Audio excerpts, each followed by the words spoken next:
ਪਾ ਕਿੱਡਾ ਤੇਰਾ ਸਮੋਸੇ ਵਰਗਾ ਮੂੰਹ ਹੈ, ਮੈਨੂੰ ਸਮੋਸੇ ਦੇ ਦੇ। ਹਾਏ ਮੈਂ ਸਦਕੇ ਜਾਵਾਂ, ਤੁਹਾਡਾ ਵੀ ਮਿੱਠੀ ਇਮਲੀ ਦੀ ਚਟਨੀ ਵਰਗਾ ਬੂਬਾ ਵਾ, ਲੇਕਿਨ ਮੈਂ ਤੁਹਾਨੂੰ ਕਹਿਣਾ ਨਹੀਂ ਚਾਹ ਰਿਹਾ, ਤੁਸੀਂ ਪਹਿਲੇ ਦਿਨ ਮੇਰੇ ਕੋਲ ਆਏ ਹੋ, ਸੋਹਣੇ ਲੱਗਦੇ ਹੋ। ਕਿੱਥੇ ਕਰਨੇ ਆ? ਪਾ 5 ਕਰ ਦੇ, ਲੇਕਿਨ ਮੈਂ ਦੇਣਾ 100 ਰੁਪਈਆ ਏ। ਕਾਕੇ ਉਰੇ ਆ ਇੱਧਰ।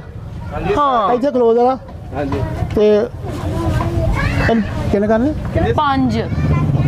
ਕਾਕੇ ਦੱਸੀ ਨਾ ਕਿ ਇਹਨੂੰ 5 ਪਾ ਦੇ। ਅੱਛਾ ਜੀ।